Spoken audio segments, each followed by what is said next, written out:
What is the secret behind Allah linking istighfar, the seeking of His forgiveness, with the completion of good deeds? It's because when you complete a good deed, you know what can creep into your heart? A little bit of arrogance. Look at me. I prayed my salah. Look at me. I'm the conqueror. Look at me. I'm the boss man. You're not the boss man, Habibi. Definitely not.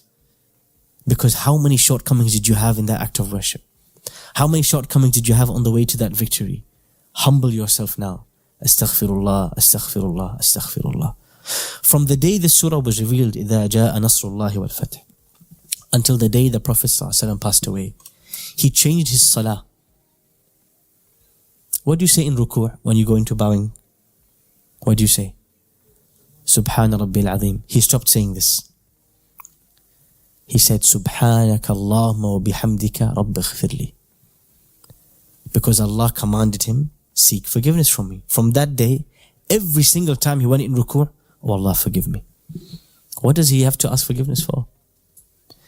It is not that asking forgiveness is just an obligation he's fulfilling. Seeking repentance from Allah is a model for change and improvement, constant improvement until you are the best version of yourself.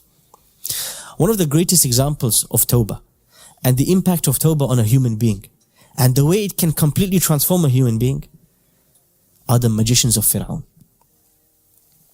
These magicians are disbelievers who are coming to wage war against one of Allah's messengers. These are the most disgusting of Allah's creation.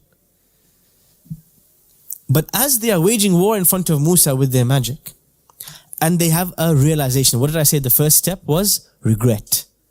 You need to realize what I'm doing is wrong. They had a realization that what Musa a.s. brought is not magic, is something else. Immediately, they took action. Because tawbah is not sitting down and saying, Astaghfirullah wa atubu. No. Tawbah is changing your behavior. That's what tawbah is about. If you're not dropping the bad habits, dropping those addictions, dropping those flaws, dropping that backbiting, dropping that anger issue, dropping that delaying of salah, those issues that we have, if we don't drop those behavior, if our behavior is not changing, that tawbah is incomplete. Tawbah needs to show. Somebody ta'ib, it shows in their behavior. This person last 5 years, look where they were, look where they're now. This is someone who's tawwab. They're constantly improving, changing, cutting bad habits. These magicians, the moment they realize, what do? فَأُلْقِيَ السَّحَرَةُ سَاجِدِينَ. They fall on their faces. قَالُوا آمَنَّا بِرَبِّ الْعَالَمِينَ. We believe in Allah, Lord of the worlds. رَبِّ مُوسَى وَهَارُونَ. The Lord of Musa and Harun. Fir'aun begins to threaten them. قَالَ آمَنْتُمْ لَهُ قَبْلَ أَنْ آذَنَ لَكُمْ. You believed before I allowed you? لَأُقَطِّعَنَّ أَيْدِيَكُمْ وَأَرْجُلَكُمْ مِنْ خِلَافٍ. I will off your arms and legs. You're not getting away from me. What did they say? قَالُوا لَا ضَيْرٍ. We don't care. Have fun. إِنَّا إِلَىٰ رَبِّنَا مُنْقَلِبُونَ. We're going back to Allah. That's what tawbah is about. Going back to Allah. Returning to Allah. What happened? They changed. These people were ready to defeat and fight a prophet. After 1 minute, they're in sujood. What's this? This is tawbah. Tawbah in 1 minute. A sincere tawbah. The worst criminal, in 1 minute, sincere tawbah, they can be a different person. If the tawbah was sincere. It is a model that defies all behavioral change theories. A person can change overnight. Umar ibn Khattab, Abu Bakr as-Siddiq, Abu Huraira, Hassan ibn Thabit. I'm not saying these specific names, but many Sahaba who embraced Islam before Islam. They had Jahiliyyah, they committed zina, they were thieves, they were bandits, they were robbers. What changed them? Constantly making tawbah. Constantly saying, oh Allah, this is wrong. I need to cut this from my list of behaviors. I'm going to change. I'm going to stop doing this. And the next day, it's a changed man. There are two things we need to feel, because tawbah is a state of being. It's not an action, it's not a belief, it's a combination of things, a constant state. As Ibn al-Qayyim says, أول منزلة وأوسطها وآخرها. How do you reach a state? What will motivate a person to feel that tawbah? To feel that need to return to Allah? The first thing is we must feel the heaviness of our sins. We must feel it.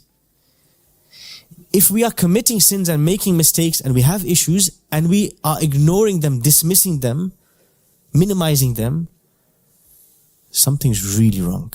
We are like that. You can get desensitized to sin. It can just be normal. And this is the most dangerous of all calamities, to feel that a sin is nothing. Al-Hasan al-Basri rahimahullah used to say, لا تنظروا إلى المعصية ولكن انظروا إلى من عصيت. Do not look at the size of the sin, but look at the one you disobeyed. Look at the grandeur, the generosity, the mercy of who I disobeyed. Don't look at the sin itself. That should create some realization, some pain, some guilt, some regret, some sadness. That must be there. If that is not there, then we are dead inside. A person who doesn't feel the pain of a sin has died inside before death. This is the first step. Second step, the mercy of Allah subhanahu wa ta'ala. Yes, you feel the regret, you feel the pain, you feel that guilt, you feel that feeling, it must be there. But the second step, you have to realize Allah's mercy is greater than whatever it is you are feeling. قُلْ يَا عِبَادِيَ الَّذِينَ أَسْرَفُوا عَلَىٰ أَنفُسِهِمْ. Or those who have transgressed, sinned, disobeyed, crossed the lines. لَا تَقْنَطُوا مِنْ رَحْمَةِ اللَّهِ. Never ever despair of Allah's mercy. إِنَّ اللَّهَ يَغْفِرُ الذُّنُوبَ جَمِيعًا. Allah can forgive all sins. إِنَّهُ هُوَ الْغَفُورُ الرَّحِيمُ. He is the most forgiving, the most merciful. وَأَنِيبُوا إِلَىٰ رَبِّكُمْ. Come back to Allah, come back. There's always space. The back door is always open. You feel the regret, come back. That's the second step, is to fall into prostration, to feel the magnitude of Allah's mercy, to realize that no matter how far you went, it is just one step to come back. But it doesn't end here. There's a third step. You have to change. You have to stop that habit. You have to kill that behavior. Otherwise, it's not tawbah. If you don't actually stop the deed and reset the deed, you didn't do tawbah. You fulfill 2 or 3 conditions, not complete. MOT failed. Go back to the garage. Repair. The deed has to be stopped. What's going to make you stop? What's going to make you stop speaking that way, swearing in this way, smoking in this way, dealing in this sin, indulging it? What's going to make you stop? Is only one thing. The fear of Allah subhanahu wa ta'ala. There is no other way. There is no other engine that can stop a human being. What makes people drive slowly on the motorway? Fear of that speeding ticket. It's the only way. If you told people drive slowly and we'll give you shopping discounts, nobody will drive slowly. But there's a camera and there's black points and there's fines. Why? You need that fear. It's part of the human psyche. We cannot survive without it. وَلِمَنْ خَافَ مَقَامَ رَبِّهِ جَنَّتَانِ. Whoever fears the standing in front of Allah will get 2 gardens. Al-khawf min Allah. There has to be some level of fear that the Lord who has been generous to me and who has loved me and has been merciful to me, I decided I don't care. And I decided to spit in His direction and disobey Him. And I am going to face some wrath because of this. Why does Allah describe Jahannam? Why does Allah describe consequences? To plant that fear in our heart, to make us realize it's not all fun and games. There's consequences. And if you forget the consequences for a moment, you will further indulge. So when you've realized and you've remembered the mercy of Allah and you've gone to sujood and you've asked His forgiveness, then to change you need to remember the fear that if I don't change this behavior, if I don't stop this habit, something dark, something dangerous, something wrathful, some punishment is coming for me.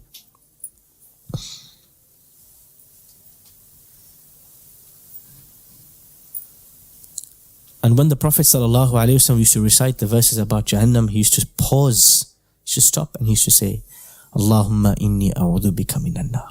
Allahumma ajirni minan nar. How often he would ask Allah for protection from the fire. Does he have to ask Allah's protection from the fire? But when you realize, you remember those verses, you remember there's a serious consequence. Inna shajarat az-zaqqum ta'amul athim. In Jahannam there's a tree called Zaqum, the food of the sinners. كالمهل يغلي في البطون. It's thorny, you eat it and your stomach, your intestines come out. كغلي الحميم, it burns the insides. خذوه فاعتلوه إلى سواء الجحيم. The verses about Jahannam are very crucial to the process of Tawbah. Because without the fear of Allah subhanahu wa ta'ala, there's no change. There's no behavioral change. We'll never take it seriously. And so this is a very important part that we have to remind ourselves what is waiting for us if we don't fulfill Tawbah. So you go through realization, then you need the hope, then you need the fear, and that will push you towards change. And it's always a balance between the two, hope and fear. That's why the Qur'an always balances the two passages of hope and fear, hope and fear. And what happens after fear and after change and after the realization is you have a person who is not the same as the person who began the process. And this is the power of Tawbah. The Prophet ﷺ informs us that Allah subhanahu wa ta'ala is so happy about the tawbah, the returning of a slave of his. More than a Bedouin who lost his camel in the desert and he finds his camel, he got so excited, he said, Anta Rabbi wa ana abduk. He had a slave, and he lost his slave, he found him. He got so excited, he jumbled up his words. He said, you are my Lord and I am the slave. Allah is more excited, more happy about the returning of a slave than this man. The Prophet ﷺ said, لَوْلَا أَنَّكُمْ تُذْنِبُونَ. If not for you committing sins, لَذَهَبَ اللَّهُ بِكُمْ. Allah would have gotten rid of you. And He would have brought other people who came and sinned and they repented. Because the process of repentance is really crucial. Allah does not want angels. Allah does not want perfection. Allah wants people who fall down and they get back up straight away. That is what Tawbah is about. The path to Allah is not a path of perfection, a path of sinless angels. You and me are not angels, but it is about turning back to Allah every time we fall.